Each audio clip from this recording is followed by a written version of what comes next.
जय श्री कृष्ण। राधे राधे।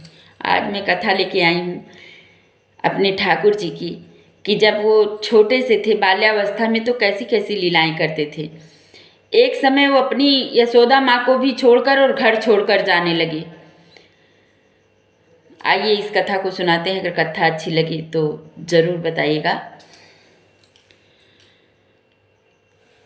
एक दिन ऐसा हुआ कि सारी ग्वालिन केशव का हाथ पकड़कर, कृष्ण का हाथ पकड़कर जितनी गोपियां थी ले जाकर कहीं, मैया ये तुम्हारा लल्ला इतना चोर है, इतना चोरी करता है कि हम लोगों के घर में का सारा मक्खन और सारी दही खा लेता है, और हम लोग जब भी इससे बोलते हैं तो इस तरह से ये हम लोगों की आंखों में धूल झोंक करके भाग जाता है कि इसको हम लोग पकड़ नहीं पाते। लेकिन आज हम लोगों ने पकड़ा है।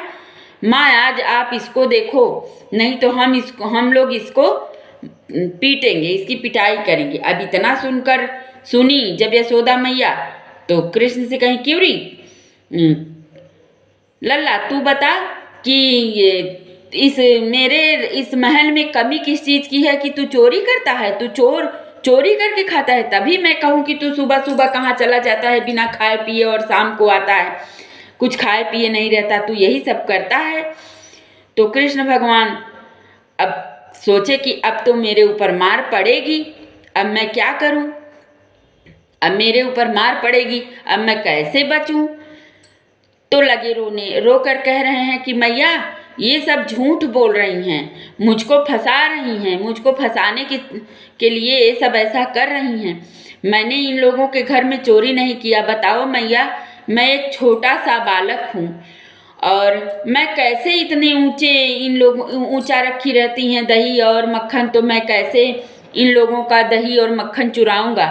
ये सब मेरे पीछे पड़े हुए हैं, सारे ग्वाले मुझसे बैर किए हैं और जबरदस्ती अपने मुँह पी के खा के आकर के मेरे मुंह में लगा देते हैं, और मुझे इन लोगों ने फंसा दिया है।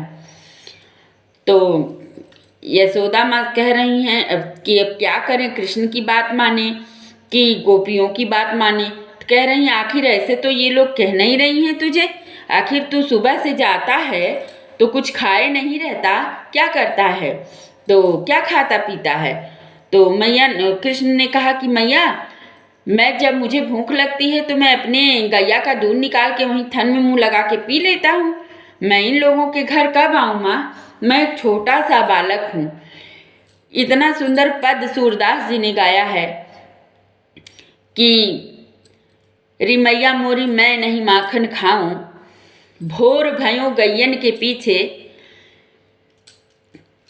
मधुबन मोही पठायो। इतना अच्छा पद है कि जहाँ भोर होती है माँ, मैं तुम्हारी लकुटी को लेकर के गैया के पीछे चला जाता हूँ। आज के बाद ले अपनी लकटू कमरिया, मुझे नहीं जाना है गैया चराने, अब मैं नहीं जाऊँगा। तो यशोमती मैया ने कहा कि ठीक है तू मत जा, तुझे कौन भेजता है, तू जबरदस्ती जाता है और दिन दिन भर गायब रहता है, तू मत जा क्योंकि तुम्हारी शिकायत बहुत आ रही है। तो कह रहे हैं बताओ माँ, मैं तुम्हारा छोटो सो बालक हूँ, इतना छोटा इतना प्यारा बालक हूँ, मैं तुम्हें चोर लगता हूँ। तो अब गोपियों के ऊपर यशोदा मैया गुस्साने लगी, बोली कि सही बात है, मेरा इतना छोटा सा बालक। तो लोग कह रहे नहीं मैया, हम लोगों ने इसको पकड़ा है, ये चुरा लेता है, ये बहुत उपद्रव करता है, ये हम लोगों के घर में घुस जाता है, हम लोगों का मक्खन दही सब चुरा के खा लेता है, और इधर से जाएगा उधर से गायब हो जाएगा। तो मैया कह रही हैं अच्छा, तब इसका मतलब तुम लोग सही हो, ये झूठ बोल रहा है। अब मैया गुस्साने लगी, कहीं कि तू बता मुझे कि तू नहीं चोरी करता, तू खा मेरी कसम। अब कह रहे हैं कृष्ण भगवान की अब तो मैया की झूठी कसम भी खानी पड़ेगी, मैं चोरी तो करता हूँ। तो कह रहे हैं अच्छा ठीक है मैया, मैं चुरा के खाता हूँ कभी कभार, इन ग्वालों के चक्कर में पड़ करके अब नहीं चोरी करूँगा, लेकिन मैया तू मेरी शादी करा दे। तो यशोदा मैया हंसने लगी, कहीं कि अच्छा तुम्हारी शादी करा दी, अभी तो तू 3.5 साल का है, तू अपनी लुगाई कहाँ रखेगा और कैसी तुझे लुगाई चाहिए, अब बताओ तुम्हें शादी। कहा हाँ मैया, अब मेरी शादी कराओगी तभी मैं चोरी करूँगा, और ऐसी मेरी दुल्हनिया होनी चाहिए कि मैं अपने पॉकेट में डाल के उसको चल सकूं, मेरे साथ जाए गैया चराने, मेरे साथ साथ रहे, मुझसे बातें करे, घूंघट करके आंगन में डोलती फिरे, ऐसी तुम मेरी शादी करा दे, तब तो मैं चोरी छोड़ूंगा। अब मैया इस बात पे बड़ा हंस रही हैं, कह रही हैं अच्छा ठीक है, मैं तुम्हारी शादी करा देती हूँ। कि नहीं मैया, आज ही कराओ मेरी शादी, लेकिन मैया मैं सबको बारात लेके जाऊंगा, बलदाऊ को नहीं लेके जाऊंगा। मैया कह रही बता, तू सबको अपनी बारात लेके जाएगा और तू अपने बड़े भाई दाऊ को नहीं लेके जाएगा, क्यों नहीं लेके जाएगा? ये नहीं मैया, मुझे दाऊ को नहीं लेके जाना है, लेकिन मेरी शादी तू करा।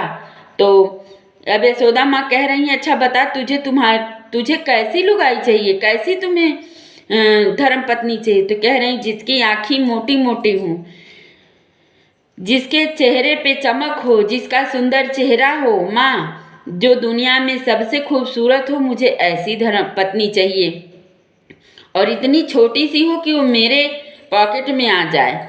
अब ये सब सुन के यशोदा मैया इतना खुश हो रही हैं, इतना भाई तोतली आवाज़ में छोटा सा बालक अगर अपने माँ बाप से इस तरह की बातें करेगा तो जाहिर सी बात है माँ बाप को बहुत प्रसन्नता मिलेगी। तो ऐसी ऐसी लीलाएं करते थे हमारे ठाकुर जी बाल्यावस्था में, जो कि जितनी ही उनकी बातें की जाए उतना कम है। इतनी लीलाएं करते थे, इतने लीलाधारी थे कि जिसकी कोई सीमा नहीं है। अभी के लिए मेरी ये कथा समाप्त हुई। बोलिए वृंदावन बाके बिहारी लाल की जय।